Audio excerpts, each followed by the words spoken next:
T-minus 30 seconds.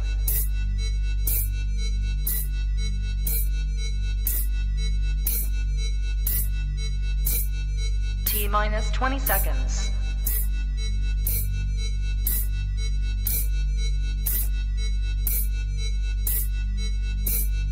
10, 9, 8, 7, 6, 5, 4, 3, 2, 1, 0.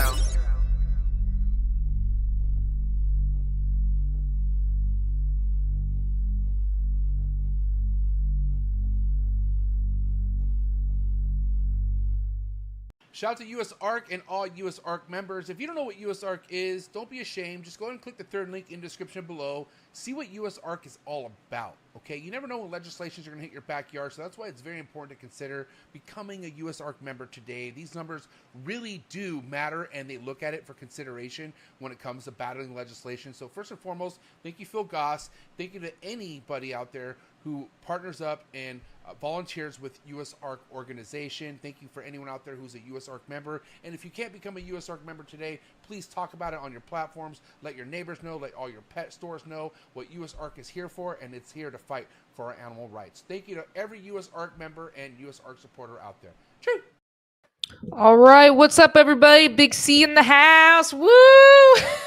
Taking MJ's spot tonight, but you're now tapped into the coolest reptile podcast network in the world. New breeder on the block. Here we go. Episode 630. Big C, Big E, Top G holding it down tonight. We got Josh from Exotic Projects on tonight.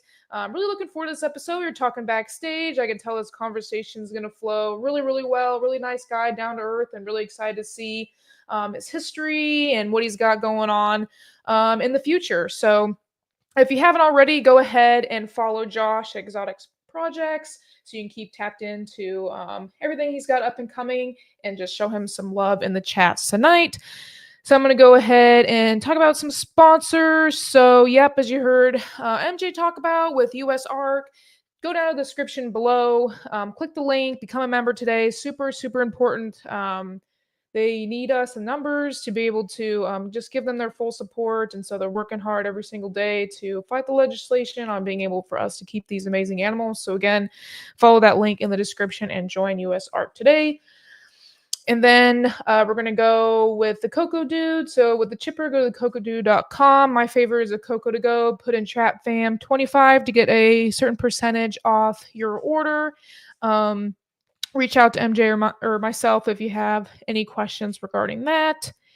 And then we got Brian from SUNDOWN Reptiles, keeping it down with the tree monitors, the kahua geckos. He was just recently on the Morph Market blog showing off his amazing kahua collection. So go ahead, follow that if you can. And then we'll kind of wrap it up with Blake from Blake's Exotic Feeders. We're always wanting to feed the best, highest quality variety of feed to our animals. And when it comes to quail, no, there is no one better than Blake in the game. So follow him, reach out to him if you're looking for some quail. Tell him that you come from the Trap family, and he'll get you set up right. And with that, I'm going to bring on Big E, Top G, and we're going to get started. What's up? What's up, Big C? Big C in the house. Woohoo! How was your weekend? Oh, it's fantastic. I went herping with Dave, so I had the episode yesterday. So if you guys haven't watched it, I would highly recommend. It was an amazing trip. Went herping. We did about 8 miles in Missouri here. Found, I think it was like 15, 16 species maybe. That day, 10 to 15 species, I think. And it was just an amazing time being out in nature, getting some good exercise, seeing those animals in their natural environment. Nothing better. I've never done that on that level like that. Really? I can't wait. Yeah, we need to do it in Florida, like get a group or something together every like couple months and just do it. I mean, I'll be near the Everglades with work, so I know I'll be in the prime area to do that in. I really want to do it on a consistent basis. Most of the people that do it here that I know of that are really good at it, they do it at night. Yeah. Here in the Everglades. But yeah, I really want to do that. So that's on the itinerary going forward. Wait till I get there, bro. A few months. No, I really want to do it. Yeah, I've seen it at night, so I'd have to get some equipment. But yeah, how was you? Oh, go ahead. For me, I had a one-day show this weekend. Not bad. Chilling. Yesterday overall, things have been good. Had a good month. Month is closing out really well.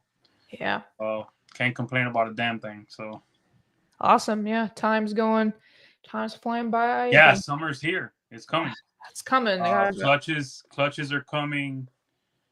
Probably got maybe my last lock in today. Oh, nice. As an insurance policy. Mm-hmm. And that's it. I'm not gonna pair anymore. So cool. How many clutches are you looking at? 75 to 85. Okay. Awesome. Yeah. Sweet. I got two cooking already. So any what's like the biggest pairing or biggest project you're looking at hitting for this year? I'm really excited about foundational animals for Sunset Puzzle. Nice. No, I'm sorry. Sunset Ultramel. Oh, very nice. Yeah, Sunset Ultramel and Ultramel Puzzle. Nice. With some OD in there. Very nice. Yeah, exciting. I got some other stuff, some ingredients for myself in the market. Comes to DG Xanthic Clown stuff. Some Cypress triple head stuff for TG and Clown. Yeah, exciting. Yeah, cool. So what do you sounds really exciting, especially the Ultramel Sunset stuff, of course, for me. What all do you know about Josh? He's got some amazing animals, and we've been talking back and forth here and there. I like his animals are great, and I wanted to bring him on. I wanted to talk to him and get to know him a bit. Yeah, I was looking at his Instagram most a little bit today, earlier before the show, and I can tell he really takes pride in his animals. The photos are clear, beautiful, some animals, great photos. Great photos. Yeah. It looks like he's been doing this for a long while. I mean, we'll see. We'll see. We'll get him. We'll get him in here cooking. Yeah, or he's one of those people that are doing it so well that make you think, okay, he's been in this longer than what we thought.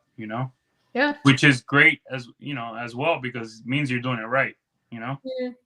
I always like hearing people's stories. They're all different in some sort of way, so and how they go about things. So yeah, I'm excited. You want to say hi to some people in the chat? Yeah, go ahead. Sure, we'll do a few. So we got Marcus from Sweden. He always is giving love to every show. Appreciate that. Yep, Trapper. We got Miss Amanda. Trapper. She shows up every day. We got Boza. Also, VVV unit. Unit. We got Ryan. Ryan, how you doing? We got Shane. What's up, Shane? Double dipping. Double Trap and the V unit. Yup. We got Eric. Woo, V unit. Trapper. Eric's Morph Factory. So Eric, hey Eric. V unit for life. I'll do some more of these V unit folks since they're in here. Show them some love. We got Ryan, Morph Valley. He's gonna be on here soon. We gotta get him, man. He needs to stop being a cat and get on. Rawr. Yo, you heard that, Ryan. Yo, Dan. What up, Dan? Vulgar. Let's go. MBB alum. My dog there, the Cuban Jap. What up? V unit fam. And we'll He's finish probably it laughing. He's probably go back real quick. He's probably laughing his ass off right now. Yo, this guy, he's fucking super talented. Go to his IG.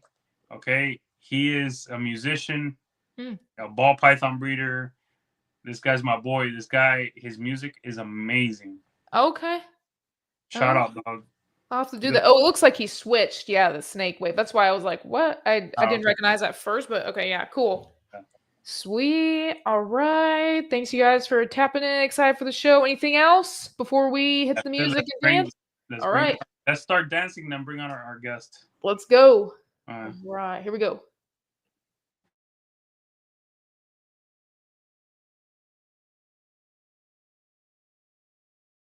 Good. You ready for do more in the future? Trap Talk podcasts? Yes. Man. Only Trap Talk. Exclusive. Yes. Exclusive.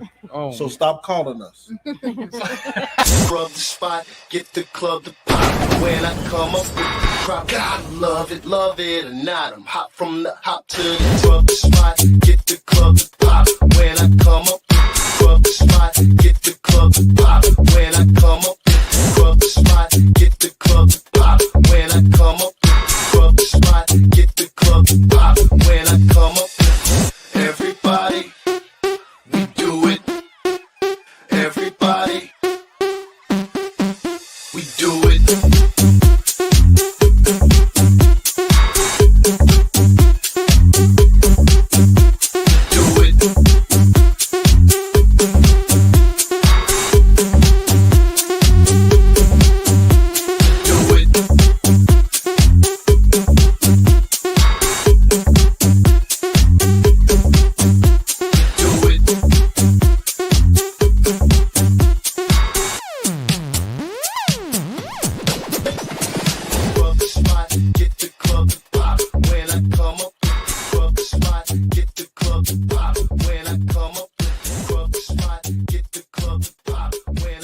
All right, yo, what up?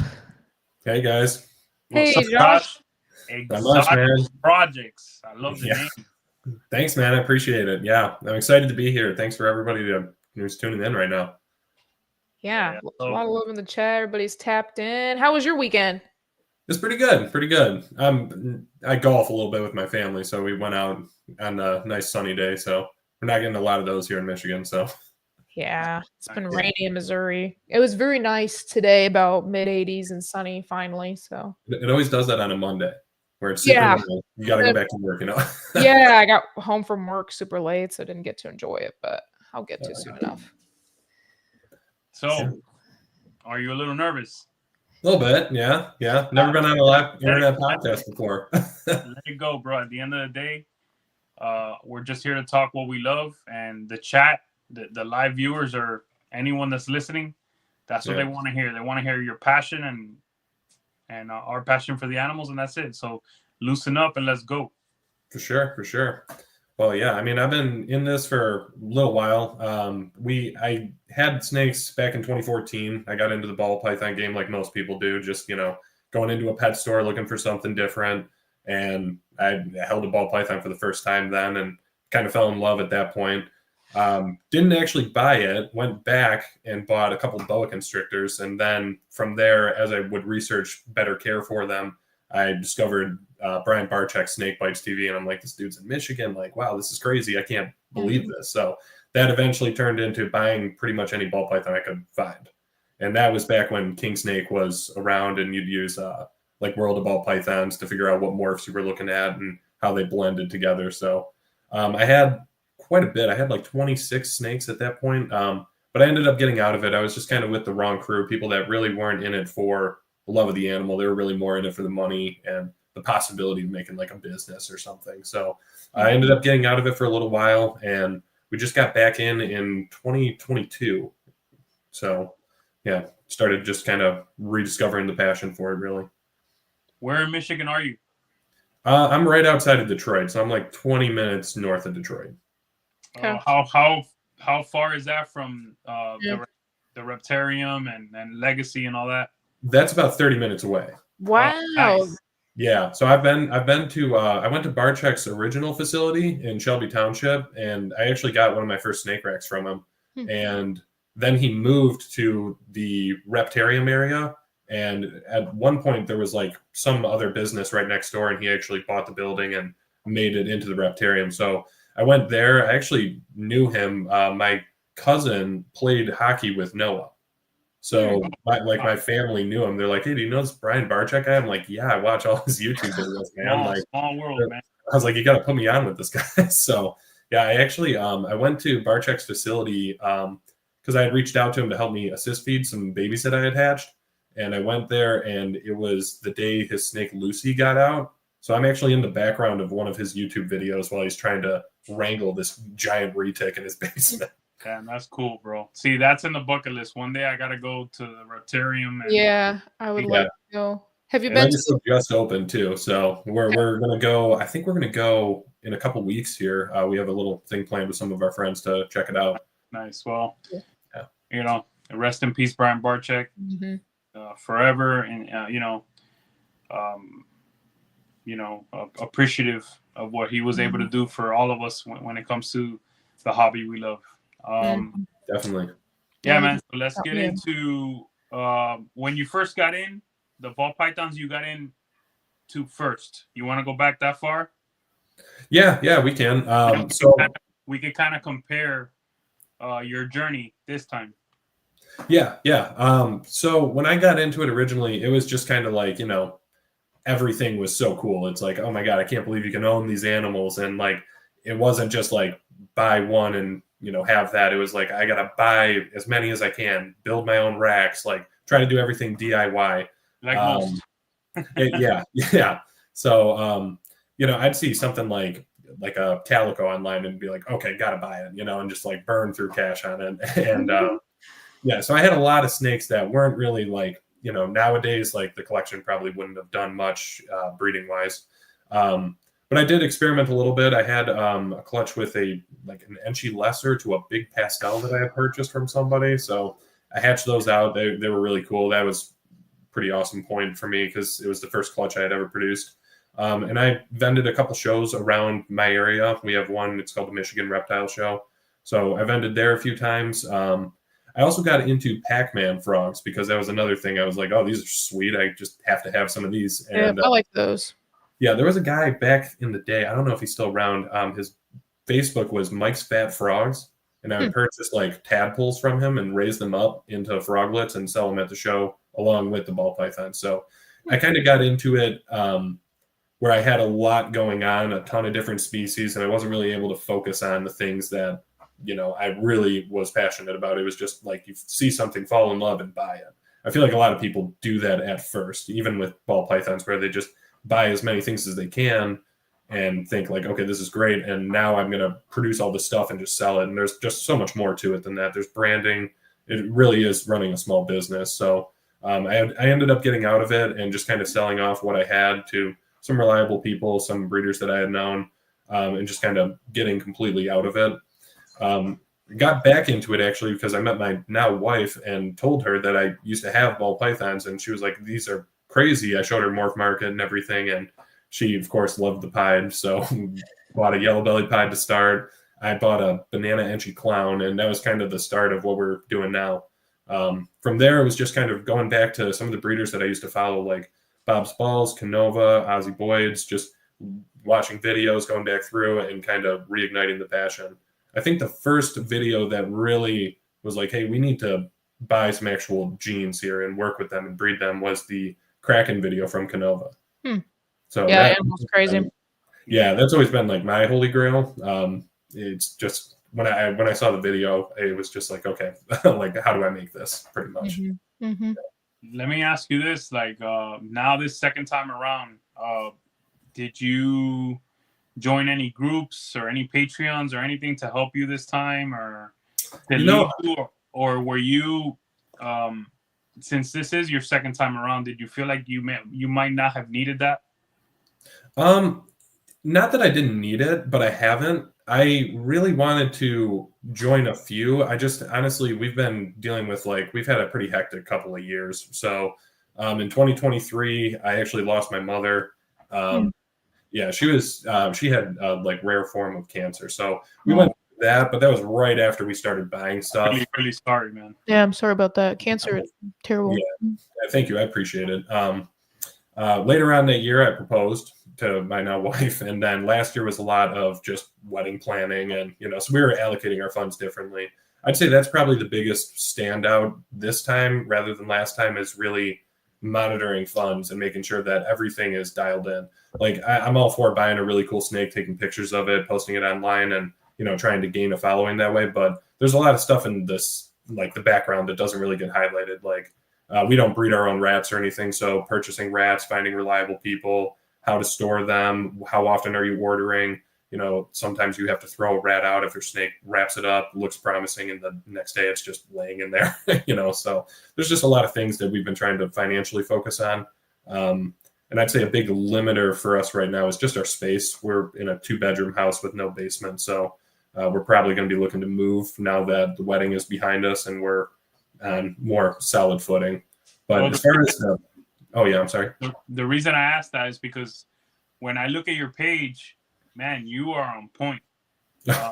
Thanks. It really looks like you've been doing this and there was no pause. Like you really have paid attention to what people are doing, and you've learned really, really, really well. That's why I asked that. And your projects are awesome. I'm yeah, thanks. That Yeah, I have to give you and MJ some credit, because the hypo stuff, you guys talk about it all the time, and that's what kind of brought me in. Our first hypo was the pastel enchi chocolate hypo Desert Ghost from Fireball Reptiles, and we got her, and she was really small when we first had picked her up, and couldn't really tell the hypo necessarily, but as she's grown, I mean, she's just gotten better and better. So hypo has definitely become a huge part of the collection here. But yeah, I appreciate it. I did have an old Instagram account that I kind of just abandoned when I got out of everything, because I had changed the name a few different times, and again, just kind of sold animals and moved on. So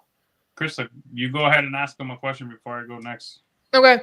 So I kind of want to go back to when you're like surrounding yourself with people who maybe were you saw that were in it for the money. Like, how did you come to that sort of realization? Is that stuff that they said, or just the way they were moving? Like, kind of get that into a little bit because I think that's a pretty important part of the conversation that we need to talk about because I think that's still pretty relevant topic Oh, today with people kind of selling that dream, so to speak, of yeah. the money aspect. So yeah.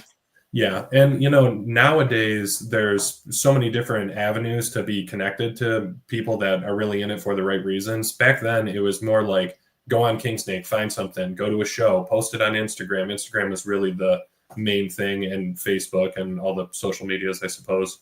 Yeah, I really just felt like the care of the animals wasn't where it needed to be with certain people. And, I won't name any names. I don't know if anybody's still actually in it anymore. When I went back to the local reptile show here after years of not being there, I didn't recognize more than 3 tables. And it's the biggest show in Michigan. So it's, there's a couple people that are still there. There's some reptile flippers that, I see that have been there forever selling the same animals show after show. So I think it was just a matter of like going through everything and kind of learning like, who am I placing myself around and, who am I not placing myself around in the sense of like, who's really doing the things that I'd like to be doing rather than who are the people that I could like do better than at that moment. Because I think I was trying to buy things and collect things to make things that were better than the next guy rather than looking at someone like a Justin, like an Ozzy and chasing that, I guess. Yeah, makes sense. I think that's a thing. It's hard to, we see it, I would say, glorified on YouTube sometimes of what these guys are doing, but they've been in it for, 20, 30 years. I feel like some people kind of want to chase. I mean, I try to use it as a lot of inspiration to kind of try something different or go through like a different path instead of just literally trying to do the same thing instead of make what you really like. You'll get bogged down and just do the time it takes for the animals to grow up. Then by the time they make it, they're not really worth what you thought they were going to be worth at the time. Then you kind of get stuck in this like kind of cycle. So yeah, and a lot of people like giving someone newer to the industry like hey, breed the snake at 1,000 grams. It's like, hey, you know what? You don't even know like how'd you raise that female up? I was buying like proven breeder stuff from people that were offloading them from their collections. Sometimes that works out. Sometimes it really doesn't. You're taking an animal from an established collection, bringing it into a completely different airspace. They're set in their ways in a sense. Some of them feed specifically live. Some of them feed African softbirds. Some of them, they just don't blend well into your collection. So some of the advice I was getting too was just people looking to peddle some of the lower end stuff out using maybe my excitement as like, oh, cool, this will be an easy sale. 100%. Yeah. And, as far as like looking at someone like a Justin and, chasing that, it really is more like, you got to put yourself around the people that are doing something that you want to do and doing it better to bring yourself up. So I think that was kind of part of the mantra too, is like get away from the people that are just kind of doing it for monetary purposes and follow the people that are doing it because they really love it. Yeah. There's also people doing it just to like, they want to be known. They want to, for stature, for some shit, Yeah. And for me, it's all about the passion of the animals, bro. At the end of the day, yeah, you got 100%. that. Yeah, you got that. You'll take care of, you'll be here for the long run. Yeah, definitely. What was that first animal you invested in when you came back?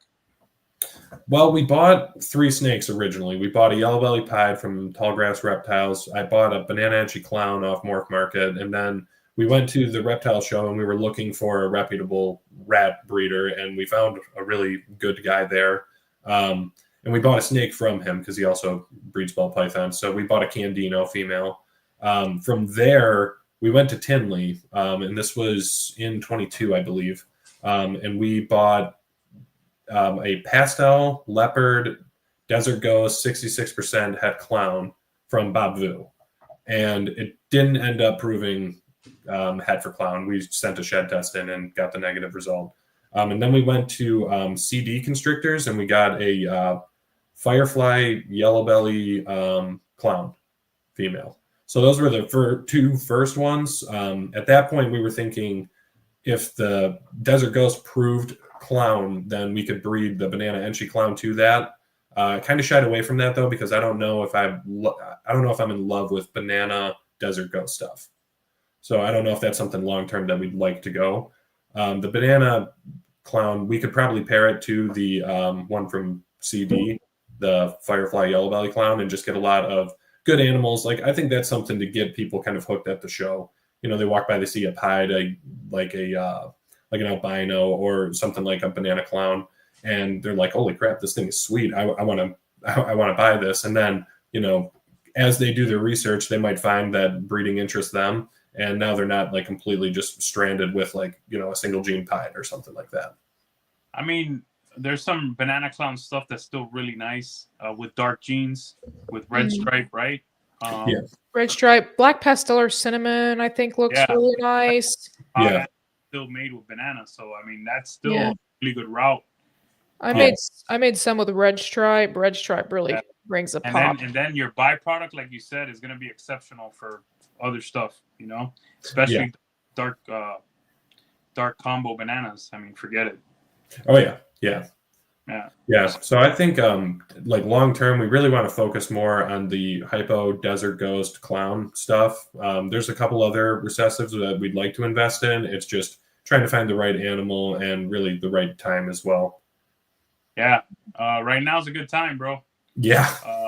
If you're fishing for something specific, you know, like I have been lately, you know, it falls in your lap when you're not even expecting it. So yeah, you just gotta constantly be, if you're sure about a specific incomplete dominant with a recessive on top or whatnot, man, you might not find it today, right? You look all over, and then the next thing you know, it's right there in your face. Yeah, very true. And sometimes, believe it or not, it's on auction. You never know. Yeah, that is true. I'm not on Facebook or anything. I don't know if they still do auctions on Facebook, but in the past I had bought them. Yeah, they don't do live animal sales anymore. Morph market, you know. Yeah, morph market auction. You just gotta constantly be looking around. I would tell people out there, pay attention to everything that's happening around you, because there's people pricing certain combos like if they were 3 years ago. And I know me and MJ have talked about this a lot on the pod, but man, lately it's been like it's been insane, man. Like, why are you not paying attention to the market? Right. You're pricing yourself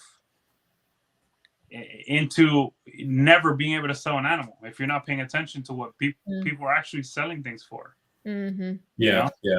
I see some inflated prices out there. I also try not to buy something that's like too good to be true, because it's like, you know, if it's too good, if it sounds too good, it probably is. Yeah.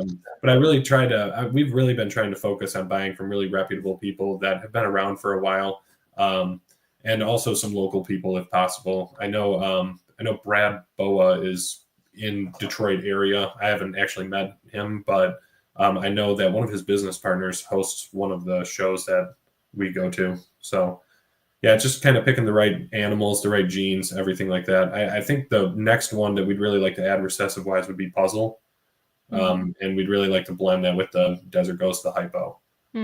Puzzle is the shit. Yeah. Yes. Today, Love it. Today in the group, I shared a Will Morrow's animal, super vanilla pastel puzzle. That thing, nice, in fucking incredible. Yeah, beautiful animal. It makes me wish I had all my super vanilla stuff from back in the day. Oh yeah. Yeah, I have a super vanilla hypo girl, and I was like, all right, I'm gonna keep that one. I know what I'm doing with that one. I think you know what, guys. I think it's important to keep certain genes in the collection. Like, I got plenty of lesser for my Bell stuff, but let me tell you something. You know, the animal that Will showed today, amazing, and love it. But also, Limey posted lesser True Ghost. Okay. Holy shit! Yeah, lesser and Xanthic looks pretty nice. it does. Man. Yeah. I like Bro. lesser and Xanthic. Yo, Yeah. that animal, Limey, if you're out there listening, I have to make one now. Yeah. Yeah, I do kind of regret getting out with all the snakes that I had, but I really had a lot of just like codom, male, female stuff. So there wasn't really any recessive behind it. I kind of like the way the market has turned towards recessive, double, triples. And I think now, rather than chase the quad and, the 5 recessive combos, I think it's about adding the right codoms in that complement them. Like puzzle, for instance, pastel, fire, vanilla looks great. Whereas like in clown, yeah. Oh yeah, yeah. So we're just trying to be really selective with that. And that's where the black pastel, blackhead, red stripe came from. Because I figured that one, it's like you really can't go wrong with any of these genes, and it really would pair well with anything in our collection, that is. And like, talk about your collection before, it was like all codoms. Well, that's what the market was. Yeah. Back then. So like that's the hard thing of it too. Like now it's recessives. Okay, cool. We're all buying recessive stuff, but what's it gonna look like in 10 years? Watch it be all codom stuff again. And then it's like, what's gonna happen is that we're gonna start stacking a bunch of codoms, maybe with a recessive or two, and it's all happening again. Yeah. It's just the recessives are just harder to hit. Yeah. Yeah, it's a little more refined for sure. I mean, with shed testing, I think I would look at them more as a codom with the shed testing now, essentially. Yeah. So in that essence. I think it's cool to have like your investment quality stuff, but also if you're in the industry, you're going to be hosting shows, you're going to have things for sale, and you're going to want people to come into the industry. I think that's what makes it so great. People come in every day, just, didn't even know this existed, and they see like a blue-eyed leucistic, and they're like, I have to have this. And again, if you're like me, you're researching how to take care of them better. That usually leads you to the people who breed and reproduce the animals, because if they're reproducing in captivity, you're probably holding them to the highest of standards with your cleaning, with your feeding, and with your care. So once you discover that, if that interests you, then you're going to really start, investing into some of the higher quality stuff that you could be making at the same time. Yeah. Mm-hmm. Yeah, 100%. Yeah. I think it depends on what sort of stage you're at too. For if we want to do this more on a full-time thing or a hobby thing, that kind of in my mind dictates on what your supplemental income. I mean, is the way I did it for a very long time. Yeah. I think that's kind of what we're trying to do now, but that's why we're like, hey, let's make some cool stuff that has some recessives in it that might be a little lower end, a little cheaper for someone to buy into the projects. Affordable. Also, let's focus on the cool stuff as well, like the Hypo Desert Ghost Clown stuff, buying into puzzle. We'd like to get Axanthic down the line as well, but costs a lot of money at this point. Yeah, more space too. I'll have some stuff this summer. We can figure it out. Yeah, definitely, absolutely. But let's get back to puzzle. Like, what is in the Hypo puzzle game and maybe other stuff? Talk to me about what really excites you about puzzle. So puzzle, I look at puzzle kind of like clown. Like it's this pattern change up. And I think right now, I mean, when I look on Morph Market, the most I'm seeing is like yellow belly, enchi, pastel. So it's not really like we're putting a lot of brightening genes in, a lot of those genes that are very prominent in the industry but we're not necessarily looking at how many different pattern changers we could add to that in codoms. So I think that puzzle looks great with all these brightening genes, but also since it warps the pattern in the way it does, I think there's a lot of room to work with it. I think it's kind of like Clown 2.0 in my mind. I'm going to tell you, I think it'll never compare to Clown, but I said this in my chat today. That animal that I posted made me forget Clown for a little bit. Yeah, because I posted that same combo in a clown, and then nobody said anything, and I'm like, come on, people, come on, look at it. Yeah, right. yeah. I posted that super animal. Yeah. The puzzle animal made me forget Clown existed, and if it could do that here and there, it's winning. Because listen, at the end of the day, Clown is king when it comes to breeder snakes, like people in the investment game, people looking to make high-end projects and whatnot. Yeah. When it comes to the pet game, is Pied and Banana. Yeah. Everything has its place. Puzzle is I think puzzle is probably in that number 2 spot now. Maybe with Monsoon or something, We just haven't Yeah. seen a lot from it enough, and just the small stuff we've seen, it already looks like. If you look at those hypo puzzles with like a OD or YB in it, just those snake like freaking glows like on the table, like it's Oh, yeah. literally glowing, and it's gonna look better as it ages because it doesn't get that kind of tan color that clown will get. It kind of holds that Right. color. Yeah, the only downside is really the head stamp isn't there. Yeah. Like the clown kind of head stamp, you know? You, what I would say with puzzle is its Achilles heel is that once you lose the pattern, you're done. Yeah, no, I agree with that. That's why I want to add more pattern to these genes. That's really kind of what we're trying to do. Like, if you're looking at something like Desert Ghost, which really cleans it up and keeps it brighter as it ages, and Hypo, which really gives it that frosty look, you're going to want as much dark pigment in that animal as possible.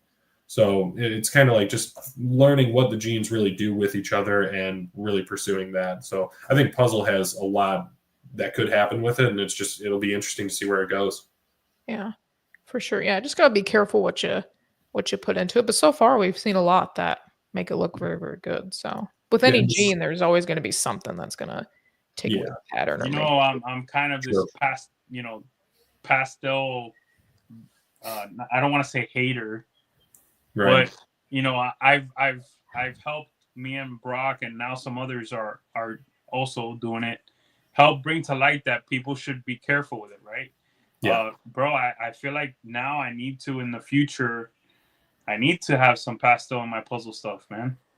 Oh yeah, definitely. We have 3 snakes with pastel in it, I think, off the top of my head. And right there, it's like I remember actually some past episodes where you and MJ, another guest, had talked about that, and it made me kind of think like, okay, hold on, maybe we shouldn't just be buying it with pastel just because it's there. And you really have to be selective about that. So I think that's kind of another branch to this as well, where just because the snake is there and it has a couple additives that you don't like, maybe don't buy that one because it doesn't really add to what you're trying to produce. Yeah, man, it's in 35% of the collection. I mean, in 35% of the market out there. That's extremely high. So all I want to do is educate people. Like, hey, keep this in mind. And that's all. Just being careful with it, like any gene. It's definitely, it was very influential in that combo that I shared today. The pattern, oh my, bro, the pattern, woo. It helps puzzle big time, Look, GHI is another one. I'm really excited about GHI and puzzle. I think that would be very cool. Like GHI, Black Pastel. Blackhead's a new one for us, and I think it's a little newer than some of the other genes that have been out there. So I'm interested to see what that can do. I think for us, it's going to be a matter of finding a puzzle, but also I really want to have another recessive lurking in it, like probably Hypo, maybe Desert Ghost. I saw Hulker's Herbs, I think it was last year, had a a pastel Desert Ghost puzzle, and I mean the thing was really, really bright, so that one looked pretty cool. He hit some of the nicer DG puzzles without any codoms I've seen. He has some killer DG puzzle stuff. Getting back to what you were saying about Hypo, Black Pastel Hypo puzzle is slap. Yoo-hoo. I now have a pairing for that animal. I'm very happy. That should be next year. Dog, Hypo Black Pastel stuff is beautiful, and then you add puzzle. That's why we got the Hypo Super GHI. We grabbed that from someone local. That's a nice animal. And honestly, in person, it's fire. We love it. That's from a guy, Jeremy at Michigan Made Reptiles, and he had it. We met him at the show. Him and his wife are really nice people, so we saw like his production from it, and we were like, we have to grab one of these. And that's one of those where it's not like thousands of dollars or anything, but that is that's one that as you walk by a table, you're going to stop and check everything out because you just can't believe what you're looking at. So having a puzzle to breed into that would be excellent. Krista, your take on Hypo puzzle and all the incompletes and your projects. I'm working the Hypo puzzle and the sunset stuff is what I'm kind of like adding to it as well. But I I kind of like the lighter stuff in it more. I don't really like GHI puzzle that much. It's kind of too dark for me to like see the pattern. I don't like GHI and Sunset either. It just kind of like Yeah, it is overpowering a little bit. for me. I mean, people are Right. like, "Holy cow!" So I am kind of more on the lighter codons. I like what Enchi does in puzzle actually, like OD, Black Pastel, yes. I have some Calico stuff I'll put into it, vanilla, Okay. acid, Yeah, we'd love those to get type some of acid. things. I try to look a lot on Instagram. I just type in like puzzle and I like to see what comes up just to see, oh, Hurricane in it too. Hurricane looks amazing in puzzle. There was one combo I had seen from two different people. One had leopard, I think calico, and blackhead puzzle. Looked great. And then I saw another one where I think it was just leopard and blackhead and puzzle, and the pattern was like totally like wiped out from it. And so it looked like I don't know what if it was a leopard or blackhead, but it was super interesting. Where just it was kind of like a big stripe down the middle. So I think there's still a lot we don't know about Right. what makes it the pattern go away. It's just going to take some time. But I think I like those columns I would see in it. I'm trying to think of any other ones. I would say those are the big ones that I've like. Yellow belly too, but stuff that really shakes up that side pattern will be what I like. Yellow belly is really good in puzzle as well. Yeah.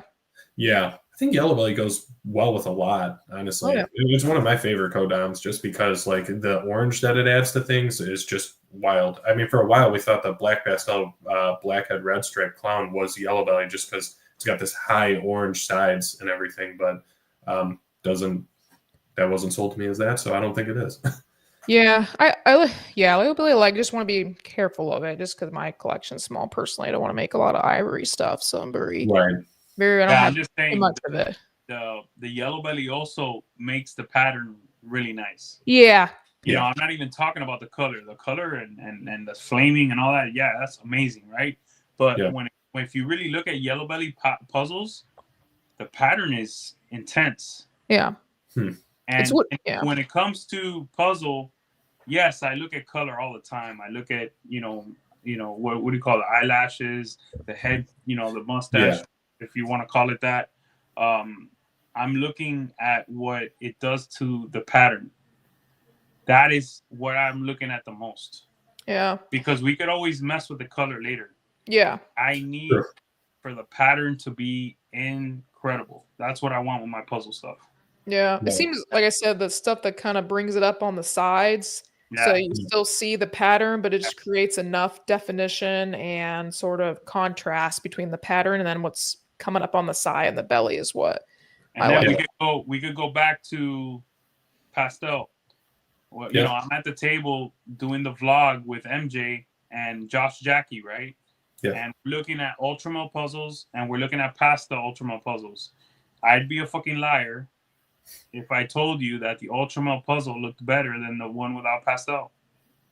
Yeah. I'm sorry, than the one with pastel. The one with pastel was a smoke show. Yeah.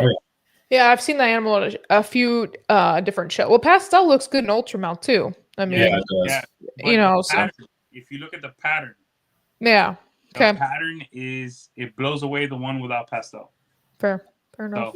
So, for puzzle, I'd really like to see pastel puzzle like Desert Ghost with a Xanthic too, because I'd love to see that version of the black and white snake. I think everybody is chasing the clown DG Xanthic, and it's like we could be doing that swap clown for puzzle. And I think that would be an incredible snake as well.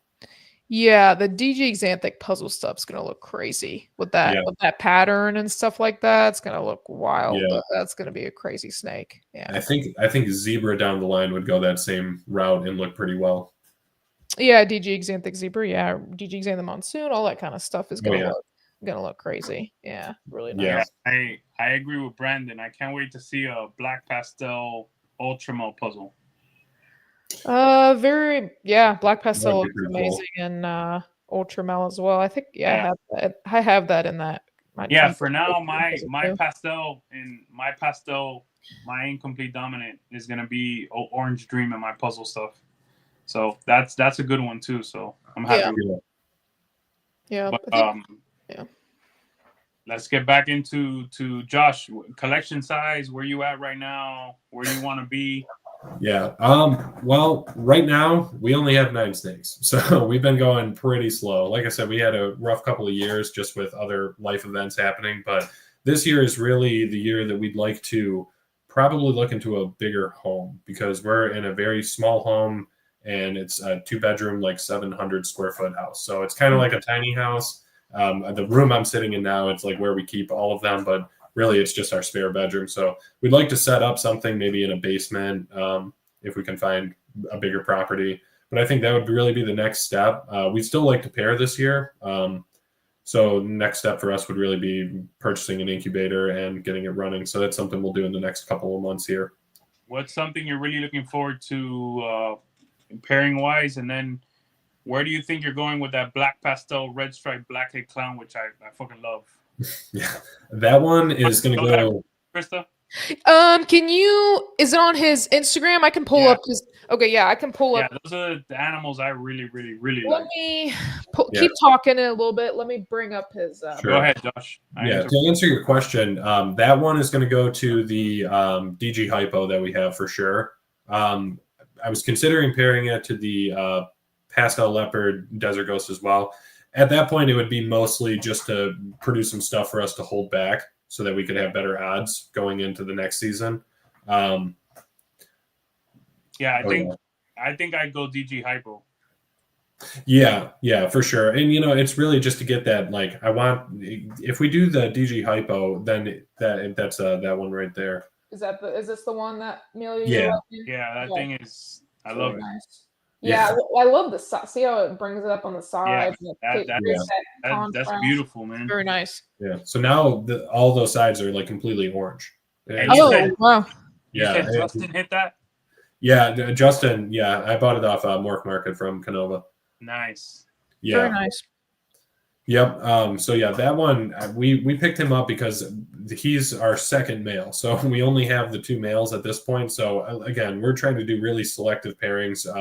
But I do think that making some triple head clown DG Hypo with the mix of black pastel, black head, red stripe, pastel, enchi, and chocolate. What I'm really hoping for is to get the black head, the black pastel, and the probably red stripe, but really the chocolate. I want all those dark genes together, or even separate with, and hopefully produce some males from it so that we can hold them back and kind of pair them back out. We do have a DG Clown female that should be up to size. I don't know if she'll get there this season, probably next season. But yeah, I think our 2 main goes would be the DG Hypo and our Pastel Leopard DG. Yeah, man, you cannot go wrong with those dark genes. They are incredible even on their own. Yeah. I love hatching that stuff. Yeah. This is the chocolate, Pastel Enchi chocolate Hypo DG. And I mean, this one has just aged so well. It's honestly crazy. Sometimes I've held her up next to the Pastel Leopard just to get that contrast.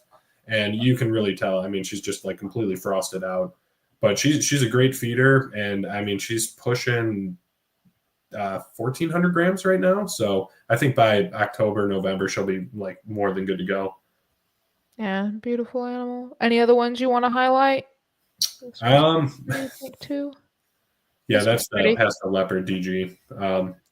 Yeah, and she's a great feeder too. She's almost at like 2,200 grams. So Is this the Hypo Super GHI? Yep. yeah.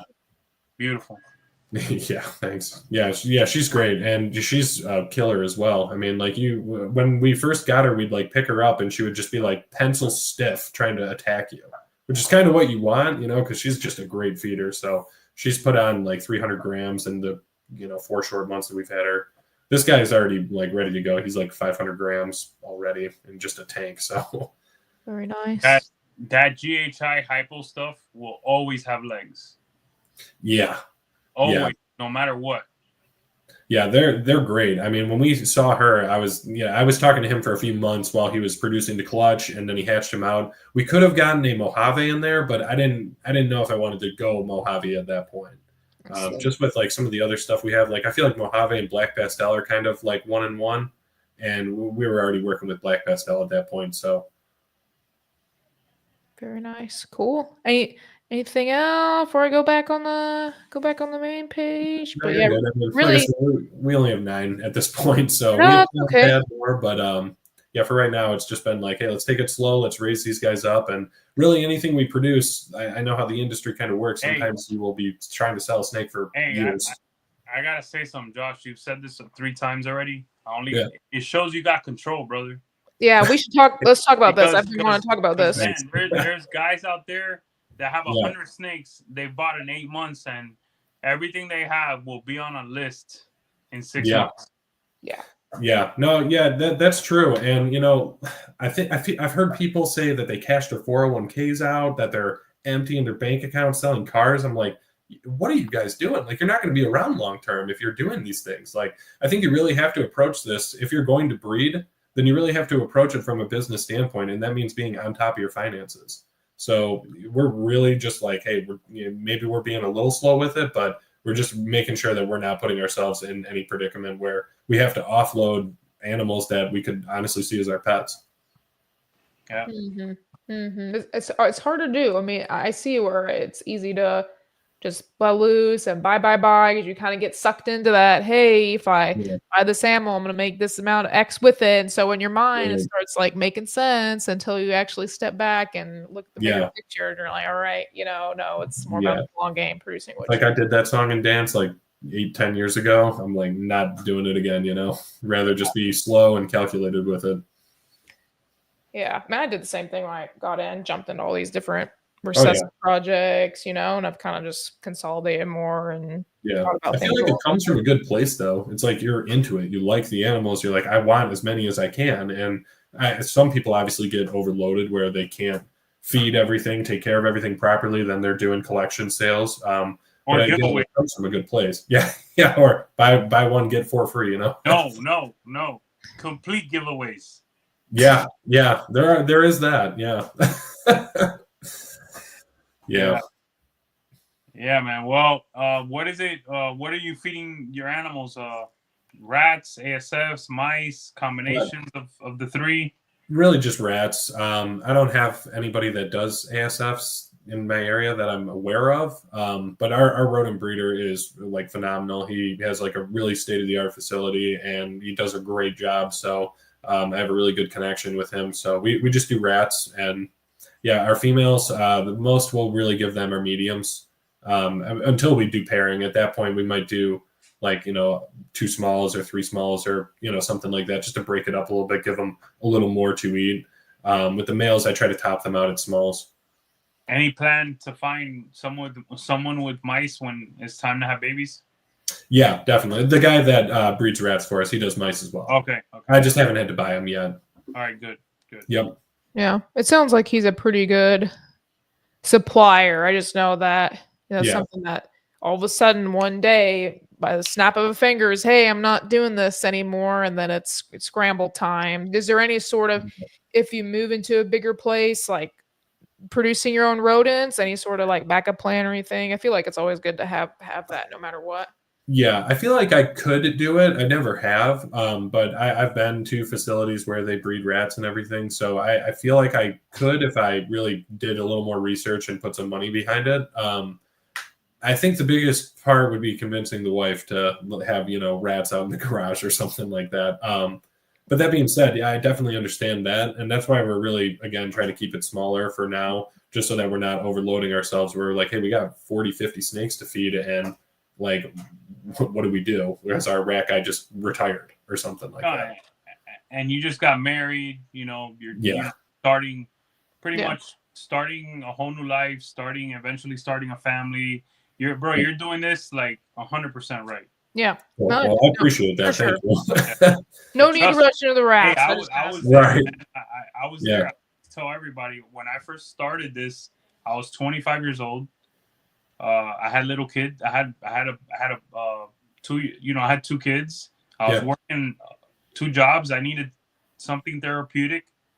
I fell into the snake world, the ball python world, and I fell in love. And you know, I started with little by little buying animals, and I bought 10 animals the first year. I didn't buy 70 or 80. I mean, it's fucking crazy, man.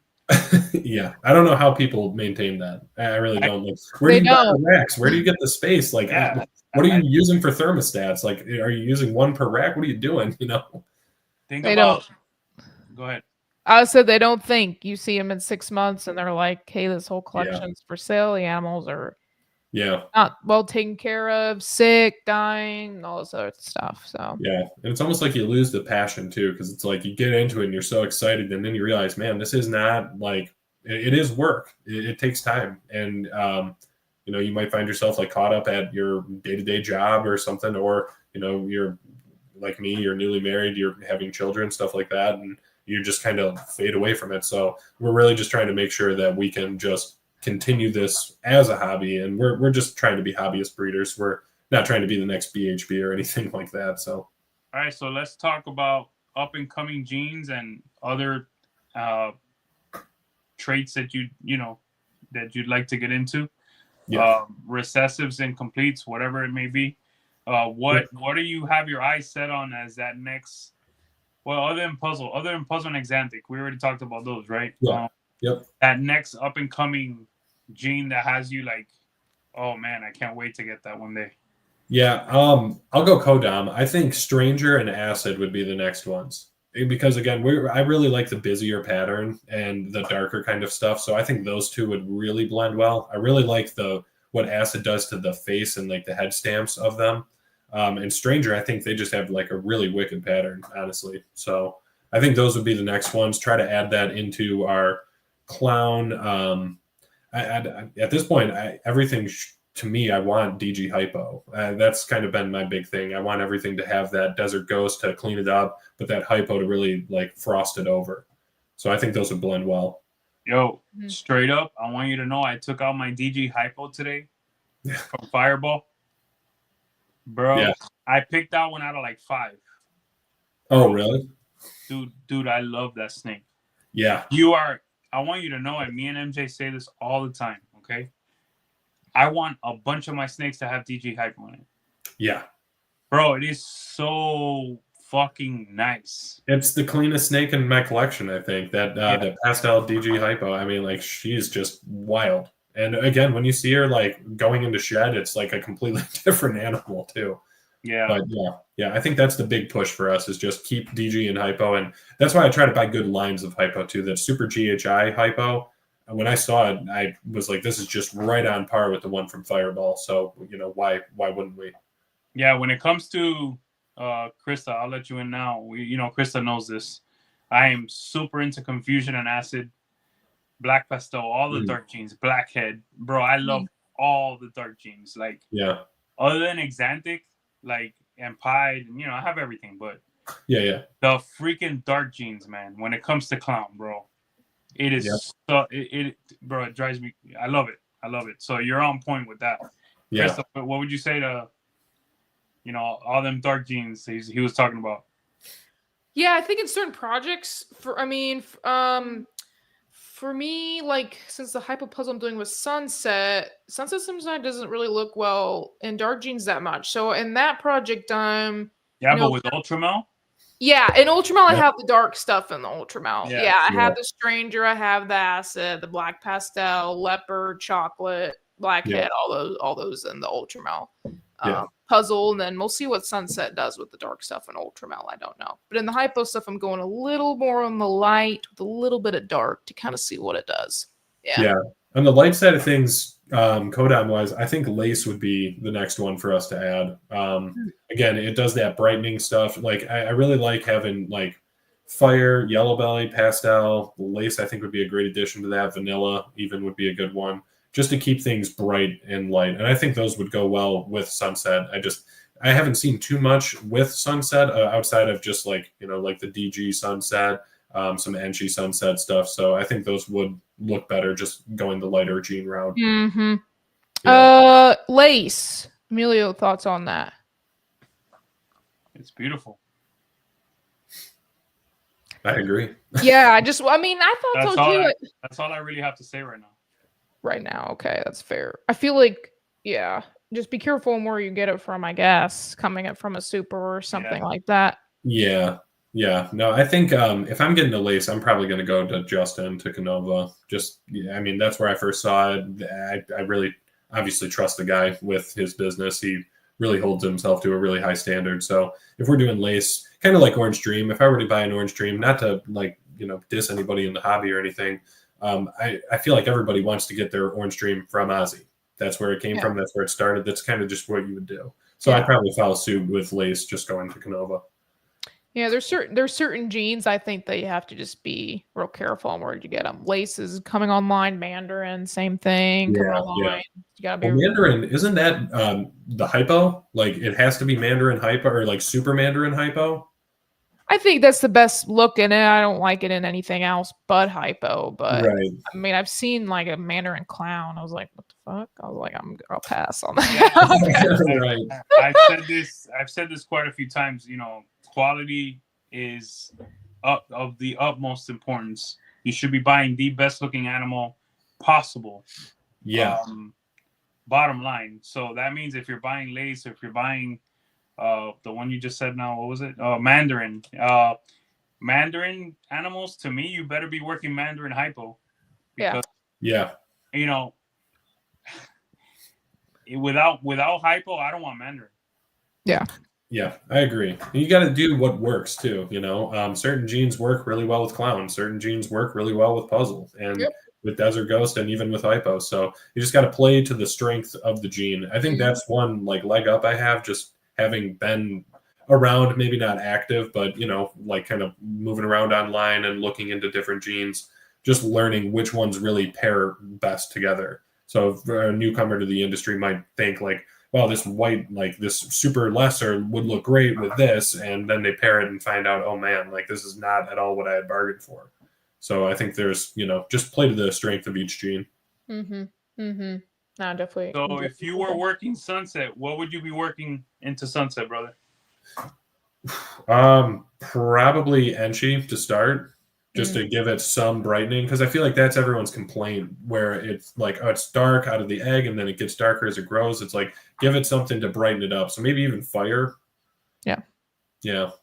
Fire. I like Enchi Sunset. I think it's okay combo in there. I don't know. I feel like I like the light with a little dash of dark. I don't know. We'll see more combos, but I mean, like the one that Miguel hit, the core glow or the banana sunsets were just beautiful, stunning.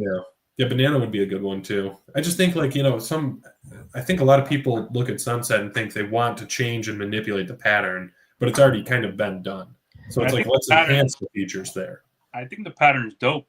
I love the pattern. There's nothing really like it. I want to brighten Sunset overall the most, except for the Xanthics side, which I'm hoping it comes out really dope, really nice. If not, I'm adding hypo in there anyway. But where do you guys see Ultramel Sunset going? Like, what should we add first? If you had Krista, if you already had an Ultramel Sunset, well, the fascinating question right now is, because that animal's incredible, right? Yeah. What do we put next? It's a hard question. I've seen a GHI Ultramel Sunset. I wasn't a super fan of that. I don't know if it's because it's dark or if GHI is just too overpowering. It got pattern, right? Yeah, it lost the pattern. It was just kind of a hard, like a bronze kind of color, but there was no pattern. So for me, I don't know. I have like a combination of kind of stuff in there. I mean, I'm going more dark, I guess, with the Ultramel and also some pattern disruptor stuff. But Hurricane.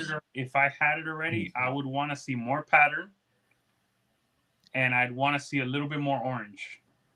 So I'm probably going OD, YB, Black Pastel, Orange Dream. Yeah, Black Pastel, Hurricane. Maybe see what that does to the pattern. Maybe Enchi. Yeah. Maybe Enchi. And I don't bring up Enchi ever. Yeah. I do not. Spot Nose. Spot Nose is really well in Sunset too, for me. Yeah. That would be a cool one. Yeah.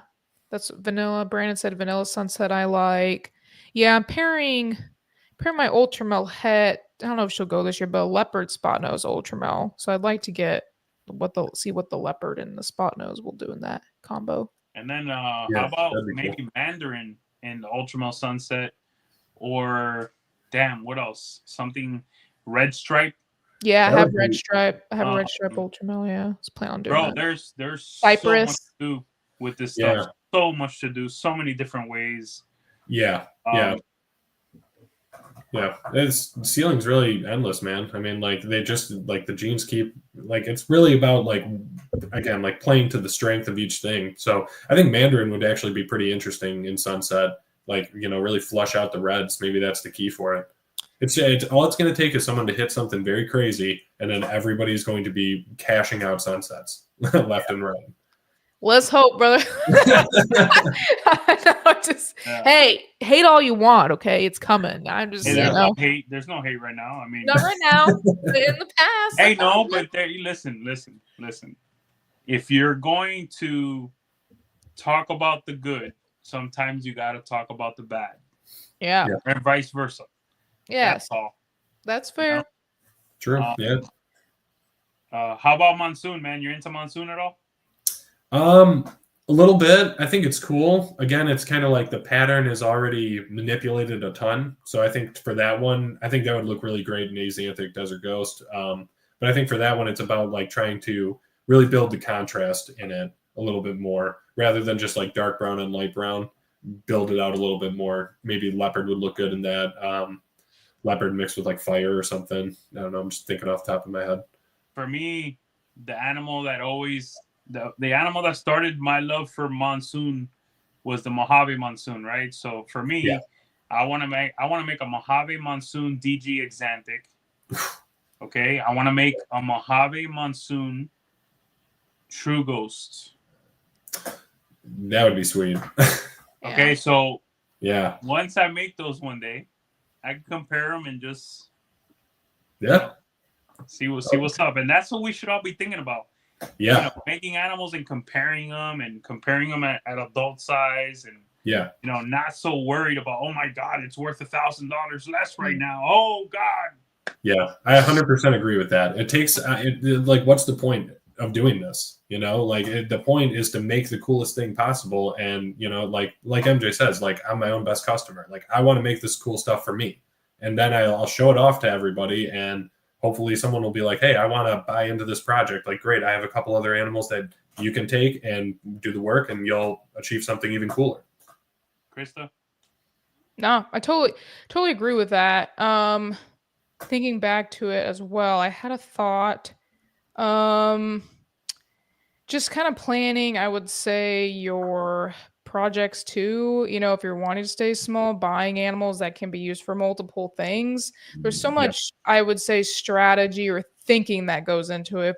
Depending on if you're wanting to stay small, which sounds like for the most part you are. But yeah, finding animals that can be used and setting up your projects that way, where you want stuff that you like, but also can be kind of intermixed between projects, so that you can, if you kind of get what I'm saying. Oh yeah, definitely. There's a lot of strategy that goes involved. Yeah, so we have a few double recessive females. We have the Desert Ghost Hypo and then the Desert Ghost Clown. So I'd like to get a Clown Hypo female at that point. Just really kind of make things that I can take from one project and dump into the next one. I can, like for our Black Pastel Red Stripe Clown, we could take him, breed him to the Hypo Desert Ghost. Then I could take some of the male offspring from that, and I could breed it back to the Desert Ghost Clown or a Clown Hypo at that point, and then reproduce those odds. Eventually, I'd like to get into triples as well, but for right now, I think that's like a good place to start. Yeah, I think getting females that can be used for a long time is a good bet, whether they have those codoms, double head, or whatever you can afford and whatever project you're doing, but try, because it's going to take like several years to raise that female up. You don't want to just use it one and done type of thing. And raising girls, putting all that effort and passion into raising a girl, and using her once or twice. What's the point? A pass. Hard Yeah. pass for me. Yeah. But I mean, then you're getting into, okay, if you want to stay small, then how do you do Well, that? I mean, I don't know, man, but the males raise them a year. Yeah. They do their thing, you know. Yeah, And when you raise an animal for 1 year, you're a lot less attached. that's true. Yeah. I hate to sound like, you know, a hobbyist still to an extent, but guess what? I really care about my animals, and I, you know, and respect to all those that do it that way. I'm not criticizing anyone. It's just not for me. So I'm gonna be constantly bringing in new males here and there, and just working my projects real selectively and with vision. And yeah, man, I'm not gonna constantly be changing out females. I'm not gonna do it. Yeah, no, I'd say that we'll grow a little bit more. I mean, for right now, I think we have a pretty good base to start with, and to just kind of, you know, have some fun, do some pairings. But I could see us growing to like the in between 20 and 40 snake range, just as our like base collection, Easily. like, male and females. Oh yeah, it'll come, especially if you're working triples and, you know, quads and stuff like that. So it'll come down the line. But yeah, I think really for right now, it's just like, let's get a bigger home so we can really expand the space out. Because one more thing I wanted to bring up is that when you're constantly changing out your animals and raising new animals, you fall into that trap of wanting to breed them early. Yeah. And that shit ain't good, bro. For the most Yeah. part, you know, the odds of you getting a problem or falling into some shit or losing an animal or hurting an animal, the odds they increase. Yeah. Ball pythons are pretty easy to keep, but they're live animals and things do happen. So yeah, like we could have probably paired last year, but with our wedding and everything, like we got married in November, so we just really weren't in a great place to start pairing and then be gone and, you know, doing all these errands and honeymoon and stuff. So yeah, I think we have a pretty good baseline at this point, so we'll probably pair this year, but we had like 1 or 2 snakes that could have gone last year pretty easily. We just decided, hey, what's another year, you know? Yeah, I'm in that same boat right now, trying to finish up my PhD. It's just been brutal moving across the country here in a few months. I'm kind of not really pushing stuff that much. You know, I paired a little bit in the winter, you know, if they're going to go, they're go. I'm trying not to push it that much. I just want them to grow another year, kind of fictions. Cause I'm one of those where I don't try to breed them early, but I kind of get in this like of cycle of, you know, selling before I use them or something like that. Cause I'm trying to like figure out what direction I'm going in. I kind of like took a step back and I kind of went in and bought like kind of older or like sub-adult females when I should have just bought like younger stuff that were like double head or visual head for what I wanted, instead of buying like an adult and trying to like cut it that way, like cut some time off. So I'm kind of like, there's like, I don't know, 2 or 3 girls that just hypo stuff. I was like, I should have bought, you know, like a hypo head or like a double head for that project, instead of just thinking I could buy an adult and it be quicker, you know. But things you kind of learn. It's just what I'm going through now. But yeah, we shied away a lot from buying like anything sub-adult, adult range, anything like that. And you know, it really came from like a kind of a homegrown mentality of like, we're going to buy it as a baby, raise it in our condition so that it's conditioned for this lifestyle. I have gotten them in the past where it comes from someone who probably had a better setup, a more adequate like temperature control, and the snake just didn't prosper as well in my collection at the time. And you know, so that's kind of the philosophy for how we bought. Yeah. Yep. Lesson learned. Yeah. You know, you get into it in a rush. You're like, oh yeah, I'm going to do this and cut this. You know, they're animals, man. They're going to do what they want. You're not going to force them to do what you want. This is their world. We're just living in it. So, which plays to Emilio's point, like buy stuff that you like, that you enjoy having. You know, most people, they're not going to have like 70, 80 snakes and they're going to be breeding like every year for a full-time job. Most people are just going to have these as their pets, their hobbies. And it's like, hey, if you don't like it, then why are you even buying it? Like, you're kind of following the dollar more at that point. 100%. And not so much focusing on like, I've done this too, but focusing on like the price drops, the price changes, because that will put you in like a weird kind of place too, where you're like, you know, is my project even worth anything? Is it even worth doing? And then you start getting this psychological thing that's not very good either. I feel like any project you get into, you should challenge yourself before you get into that project to find 4 different avenues places, or you could go with that animal. That's, I don't think people do that. I don't think a lot of people do that at all. I mean, I haven't really thought about that either, but that, yeah, it makes a lot of sense. You mean like buy an animal for multiple projects? No, when you get into a project, I think we should all be finding like 3 different ways that we could go with that animal. 3 or 4 different ways, 3 or 4 different,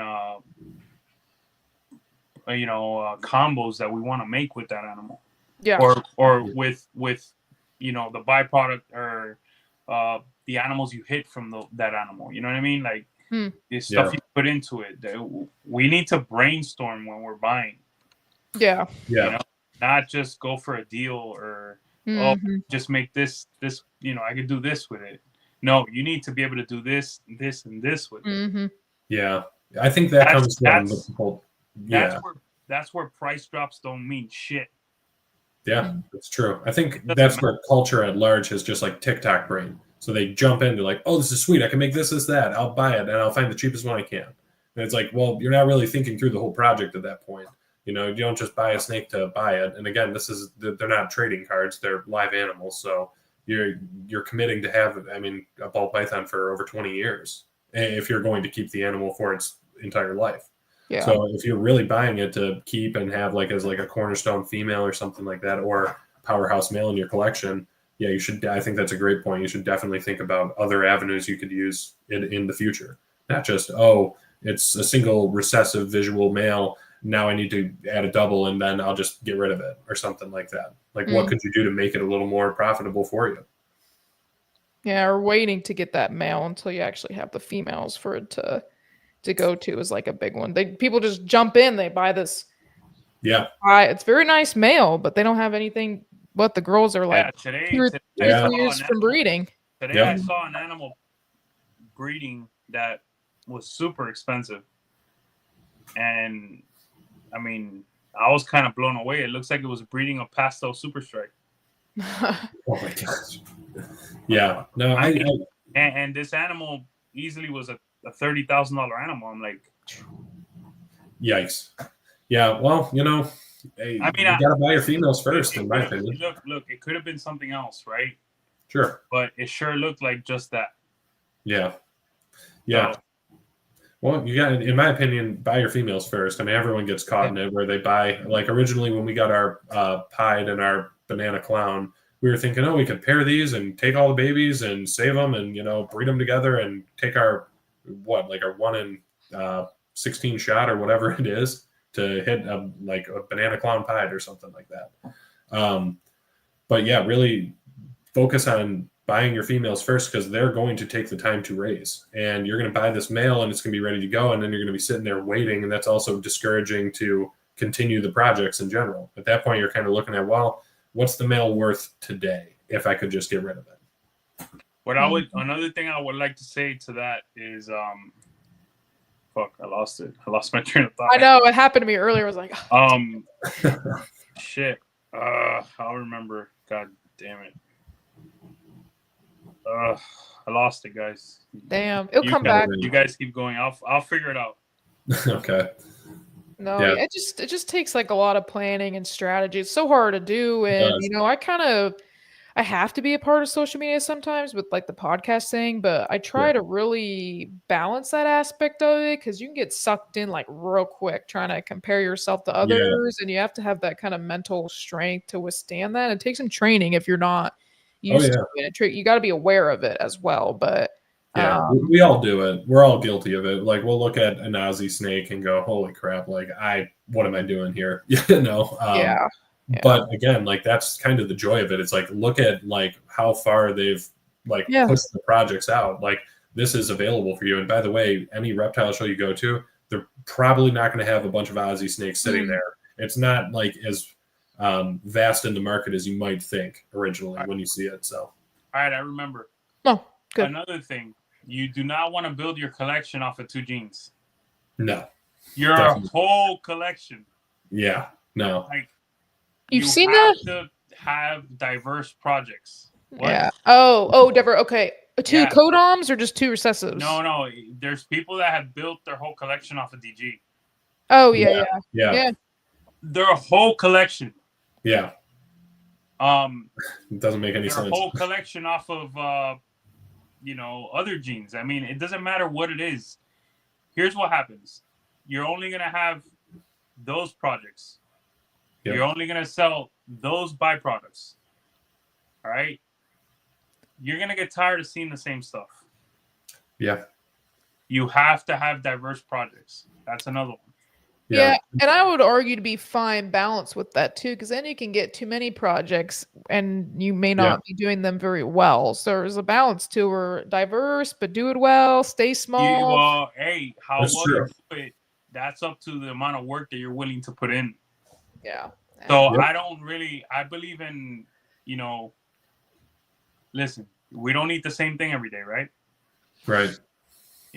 Human beings like we like variety, You can't just hatch the same things every year. You have to keep it exciting. So that's what's most exciting about the ball python game, Yeah. It's almost like if you see someone's like morph market or their table at a show and they only have one thing, it's like you almost second guess, like, what are you doing it for? Like, you're just here, oh, Desert Ghost, it sells well, I'm gonna just do that. Like, okay, so you don't really care about the animal then. So I'm probably not going to be buying from you. You go to my table and you're going to see massive color break. Yeah. Why? Because I learned that that's what people love to see. People love to see different colors. They keep some like at your table. Yeah. That's a good point, actually. It's not just contrast in one animal; it's contrast on your table. You want to see somebody's art. People love color. People love to see. I was a product manager. We were taught color breaking is everything, Yeah. That's an interesting point. it's what it is, Yeah. I mean, I see it at these local shows sometimes. I get bored myself and I like the ball pythons, but you just kind of see the sea of the same sort of thing. A lot of like, I don't know, crowns and clown stuff. Nothing against clown, but just nothing really visually appealing at the shows. And I like the ball pythons, so yeah. Yeah, I feel like you run into that at shows because, like, it's so much easier to take a nice picture and post it on Morph Market and keep it in the safety of your collection, not risk it in the car ride, driving it to a show. It's around everybody else's tables. Then it's going back in the car. It can kind of throw the animal off a little bit, whether it comes to feeding or pairing or anything like that. So, like the stuff you see at shows, to me, it seems with some people, it's pretty recycled. Like, it's the same snakes all the time. Like, people almost breed specifically to have show snakes. And it's like, why? Yep, for sure. Yeah, it's a balance. It's hard. If you're doing this full time, I think you got to look at it a little bit differently than somebody who is not doing it full time. It's a lot of my production that is true. Partially, that's, believe it or not, that's a really, really, really, really big part of the market. We got to continuously bring in new people. And those new people become that next investor, that next hobbyist that's going to be feeding that other level of breeder, and also bringing in more people. It's a pretty high turnover in the reptile industry. A lot of people get in and they get overwhelmed, like they buy 100 snakes and they just can't keep up, and they're like, "This is stupid, I'm out." And it's a dying industry. We've all heard that. And, like, the ball python game is dead. It's been dead for 30 years. It's fine. Yeah. But you got to bring cool animals that get people excited about it. And then for me, it was really figuring out, like, how do I take care of these things better than what I'm doing now, which led me to the whole market in the industry, which was like, wow, this is one of the coolest things I've ever discovered. Like, I really want to get involved with this. And then you start really researching those genes. And, if you sell the first snake, they're probably going to come back to you for their next project. Mm-hmm. Yeah, no, repeated customers is huge when you're starting out and making sure you have those customer care skills. I think it's just, don't be a POS, just like help the people out, They want to buy something. It's like, don't stop them from buying something, but especially if it's their first snake, like, you can really show them, like, hey, this is cool. There's a lot of genetics behind it, and it looks great, and it's going to look great for life. And then they'll come back, and it's like, hey, like you said, Amelia, like, sometimes you got to tell someone a hard truth. It's like, hey, buddy, like, I know what you're trying to do here, but pump the brakes. Might not be the best move. I've been Yeah. told that a couple times by good friends, and I'm glad I heeded their advice. You know, what if you're in that situation where somebody wants to buy a $5,000 male from you, but you know, talking to them, you know that the animal may not be the best for them, but you're in their interesting, you know, Right, predicament where, you know, long term it's probably better to, you know, talk that person that maybe not be the best animal from them, but it's hard when it's a Yeah. animal like that. No. I think that's tough for a lot of people because there's a lot of money behind this stuff too. But again, at the end of the day, it's like you're going to prosper more and profit more by helping someone rather than by just trying to make a quick sale. You know, the $5,000, is it worth it over? I mean, this person could be investing 25 grand over the next 5 years with you. Is it really worth just shipping them one snake that really doesn't work for them? And then they kind of get, you know, like rubbed the wrong way by that and move to the next person. Yep. Everything is long game. Yeah. Yeah. It's all strategy, like you're saying, like strategy, long game. And, you know, I think it's also like serving people as best as possible. You know, it's not just like I'm making money for me and I don't really care what happens. It's like these are like animals that I've produced. I'd like them to go to a good home. I'd like them, like whoever buys an animal from me, I'd like them to talk to me in the future about it. You know, tell me how the animal's doing, like update me with what their projects are, what their needs are, and point them in the right direction if I don't have what they're looking for. Yeah, man, you got to take care of your people so much that they want to support you.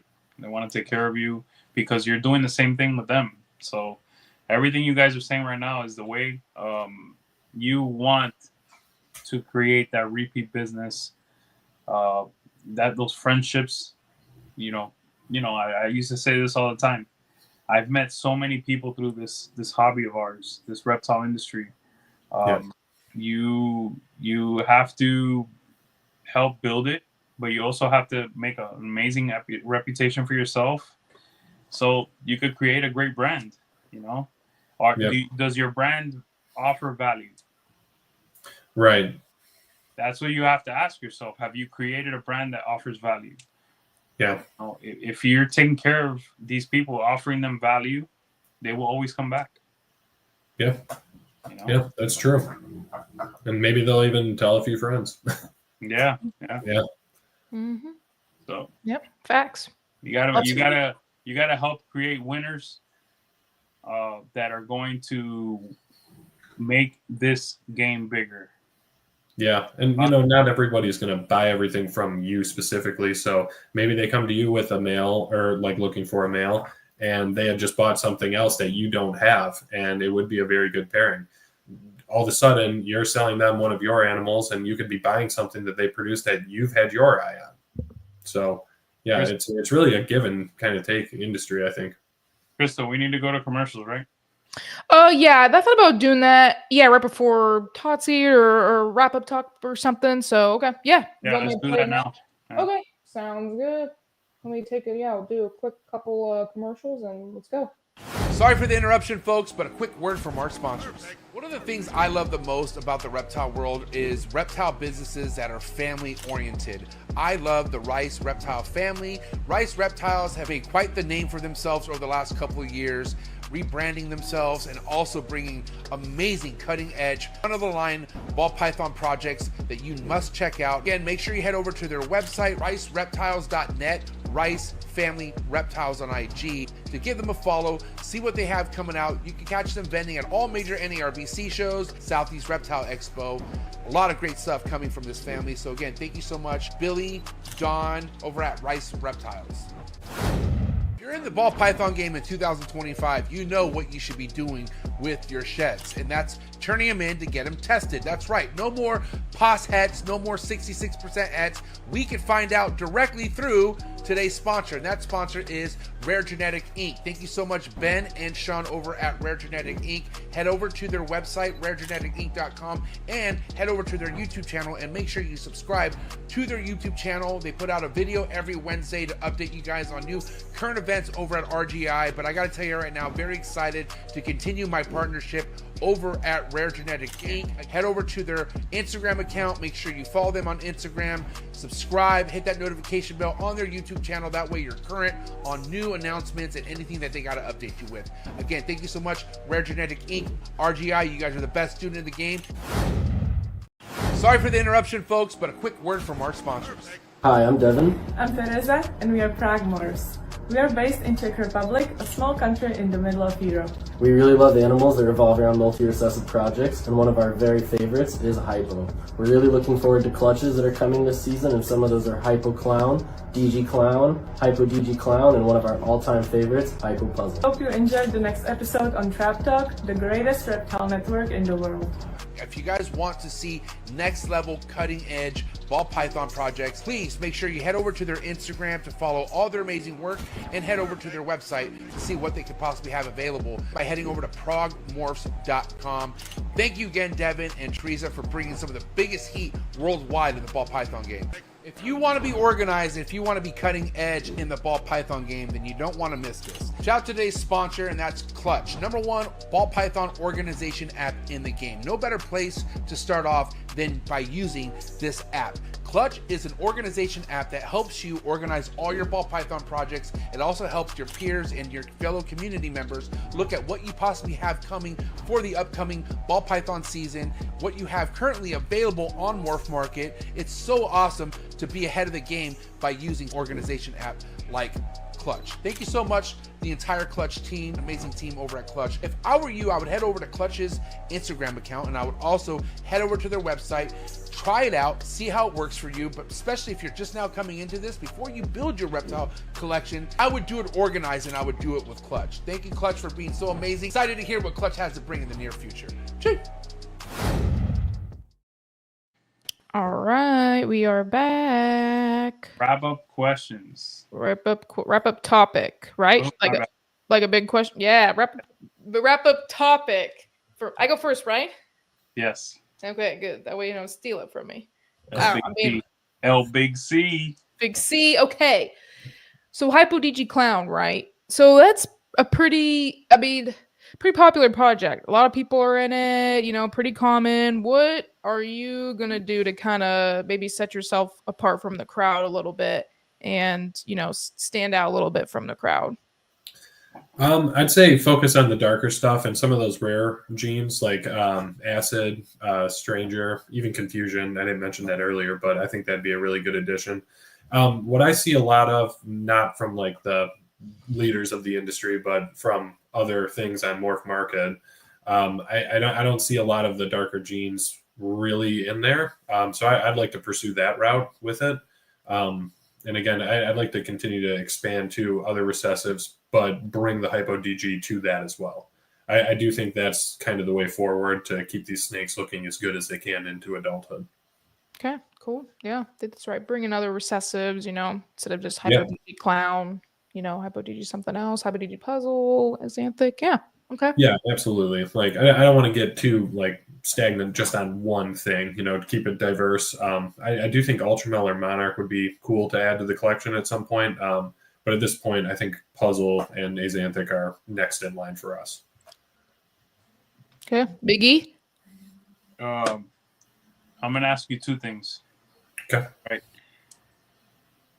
Do you like White Lace Clown more than DG Clown or vice versa? And also, where will exotic projects be in the next 5 years? I'm going to say DG Clown over White Lace. I think White Lace is cool, but I think DG will probably hold value a little better. And I also think it just kind of looks better in general. White Lace, I think it adds a lot more like checkering on the sides, like a little bit of pattern disruption, which is nice. But I do think DG Clown is a good base to work off of at that point. So yeah, I will be comparing very soon. Right now, I'm in the DG Clown camp. Yeah. But we shall see. Yeah, And, absolutely. Where will exotic projects be in the next 5 years? Where are you hoping to be in 5 years, brother? Well, I'd really like to have a lot more going on than what we do currently. I would like to be vending shows pretty regularly around Michigan. And at this point, we have 9 snakes. So I would like to be somewhere in the 20-40 range and just having consistent clutches. I'd really like to focus the Hypo Desert Ghost as like the main line for our projects, and continue to pursue other avenues with Clown, with Puzzle, with Xanthic. So in the next 5 years, I really would see us hopefully vending a Tinley show. Very cool. Very cool. Sweet. All right. All right. Hot seats. Hot seats. Yep. Okay. All right. Okay. Are you a big flex or no flexer? Yeah, no flex. Okay. Steak or fish? Steak. Favorite cut of steak? Filet. Okay. Now, how do you like it done? I don't think he asked that, but I'm just Oh, curious. medium rare. Oh, medium rare. Interesting. Okay. I'm a medium well. That's So. not medium Oh, rare really? all day, every day. What? No, I can't have it moving. Yeah, I you gotta have a burn little that pink. shit, you might as well not eat it. Yeah. You get a side of ketchup too? I'm just kidding. Wild. Okay. Yay or boo alcohol? Yay. What's your favorite like drink? You'd say? Oh, probably Labatt Blue. I've not heard of that one. I haven't heard of a lot of alcohol He's not a drinks. drinker. So. Yeah, it's yeah. Neither am I. Neither am I, so don't feel bad. Okay. West Coast or East Coast rap? East Coast. Favorite East Coast rapper or group? Big L. Big L, not Big E. I've not heard of Big L. I have to look him up. Oh, Big L, yeah. He's no longer with us. Rest in peace. But yeah, he's awesome. A lot of them are dead. It seems like. But Yeah. Big E, man, every one of them Right. dead. Temptation, dead. Okay. Yeah, yeah. Interesting. Yay or boost imports? Yay. What if you could import any reptile? What would you import? I don't know if it needs to be imported, but I've really been liking the Aldabra tortoise. I think that'd be sweet to have just roaming around the backyard. My buddy has them. Yeah, they're sweet. They're big, very big. Yeah, they get like over 600 pounds. Yeah. Yeah. Last one for hot seat. Yay or boo sports? Yay sports. What's your favorite sport? Football. Favorite team?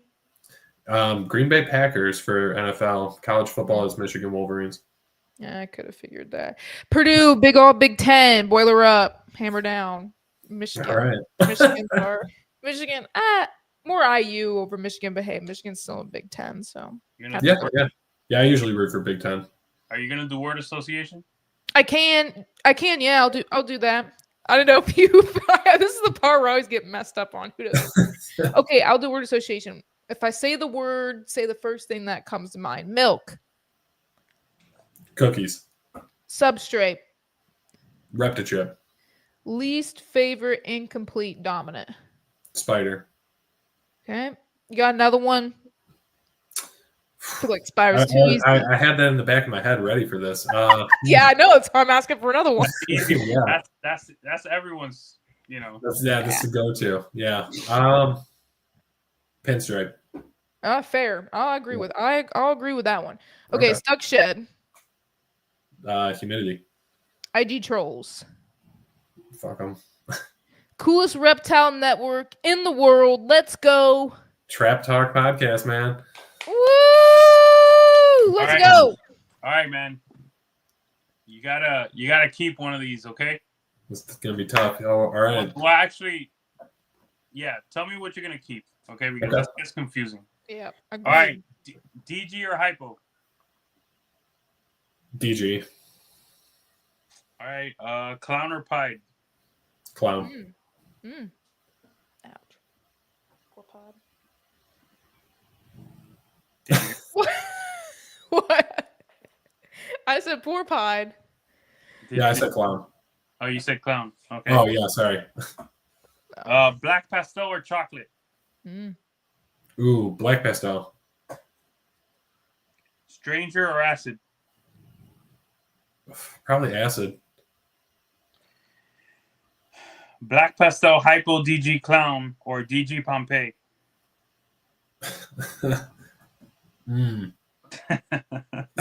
I don't know. That's tough. I'm keeping the first one. Agreed. Yeah. All right. Space had, if you had the space, Anaconda or Croc monitor? Whoa. Ooh, I'd do Anaconda. I don't trust myself with a Croc monitor. Oh, left field one. I didn't see that one coming. All right, man. I see you like Wu-Tang. I love Wu-Tang. So, all right.